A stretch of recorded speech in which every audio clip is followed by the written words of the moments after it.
Kinwestiyon ni Pangulong Bongbong Marcos kung ano ang kinompromiso ni dating Pangulong Rodrigo Duterte sa anyay secret agreement nito sa China. Isa pang tanong ng Pangulo, bakit daw ba ito kailangang ilihim? Mula sa Washington DC sa Amerika, nakatutok live si Mariz Umali. Mariz? Pia, pasado alas 5:30 na ng madaling araw ngayon dito sa Washington, D.C. At matagumpay ngang nagtapos ang makasaysayang Trilateral Leaders Summit na dinaluhan ni Pangulong Bongbong Marcos, US President Joe Biden at Japanese Prime Minister Kishida Fumio. At samantala, si Pangulong Bongbong Marcos ay kinumpronta naman ang issue kaugnay sa umano'y pinasok na gentleman's agreement ng Duterte administration sa China hinggil sa Ayungin Shoal. Matapos kumpirmahin ng Embahada ng China sa Pilipinas ang sinasabing gentleman's agreement na umano'y pinasok ng Duterte administration sa China hinggil sa Ayungin Shoal, kabilang sa mga tanong ng Pangulo, ano ba ang pinangako ng Duterte administration sa China? What did you compromise? Ano yung pinamigay ninyo?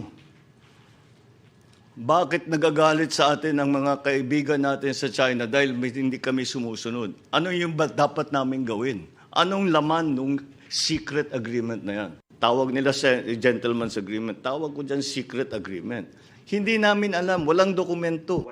ang dating tagapagsalita ni dating Pangulong Duterte ang unang nagbanggit tungkol sa gentleman's agreement. Pero nauna nang sinabi ni Duterte na wala silang gentleman's agreement at wala siyang anumang isinuko sa China. Sabi pa ni Pangulong Marcos, hindi raw sinabihan ang kanyang administrasyon na mayroong kasunduan na dapat sundan at isikreto sa taong bayan. It was decided in the last administration that we will not record this. We will not announce it to the Filipino people. Therefore, it is a secret agreement. My question is, why was it a secret? Tinanong nga raw mismo ni Pangulong Marcos si ngayon National Security Advisor Eduardo Año na dati ring nasa gabinete ni Duterte. Pero sabi raw sa kanya ni Año, wala raw itong alam dahil hindi siya bahagi ng diskusyon. Sabi ni Pangulong Marcos, masamang desisyon daw na isekreto ang anumang kasunduan sa ibang bansa dahil nalalagay sa alanganin ng Pilipinas. Sabi, mali yung ginawa ninyo. Hindi ba? Ano yung tinatago mo? Bakit hindi nyo ba't di nyo sinabi? What are you hiding? Why was it secret? Any agreement with another sovereign state should really be known by the people. Because if that way, you're accountable. Kaya kung anumang daw foreign policy ang pinatutupad ni Pangulong Marcos ngayon kaugnay sa South China Sea o West Philippine Sea ay pagpapanatili lang daw na kapayapaan at pagsusulong sa ating national interest. Sinagot din ni Pangulong Marcos ang tirada ng dating Pangulo sa mga joint patrol ng Pilipinas sa ibang bansa. You know, to be a crybaby, you have to cry. Did you see me cry? I don't pay any attention to that. I really don't. That means absolutely nothing to me. And, you know, again, the former president is a highly experienced lawyer. He should know that ad hominem attacks like that are really have no place in this kind of very important and very precarious, discussions.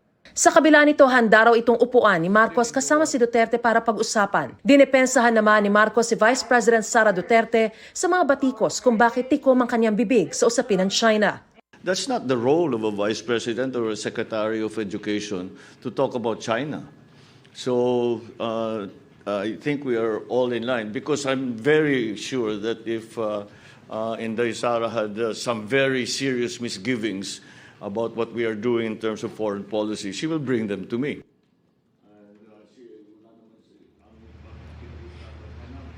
Pia, nagkaroon naman ng pambihirang pagkakataon na puntahan mismo ng Pangulo ng Pilipinas ang US Defense Secretary sa Pentagon kung saan lalo pang pinagtibay ng dalawang bansa ang kanilang ugnayang pandepensa. Humarap din si Pangulong Bongbong Marcos sa Business Forum kasama ang mga CEO ng mga kumpanya dito sa Amerika na nagpahayag na mamumuhunan sila sa ating bansa o di kaya'y lalo pang palalaguin ang mga kasalukuyan na nilang operasyon sa Pilipinas. Samantala kagabi ay tumulak na rin si Pangulong Bongbong Marcos pabalik sa ating bansa sa Pilipinas. At yan ang pinakasariwang balita mula rito sa Washington, D.C. sa Amerika para sa GMA Integrated News. Mariz Umali, nakatutok, 24 oras. Maraming salamat, Mariz Umali. Mga kapuso, patuloy na tumutok sa mga balita. Mag-subscribe sa GMA Integrated News sa YouTube. Sa mga kapuso abroad, samahan niyo kami sa GMA Pinoy TV at www.gmanews.tv.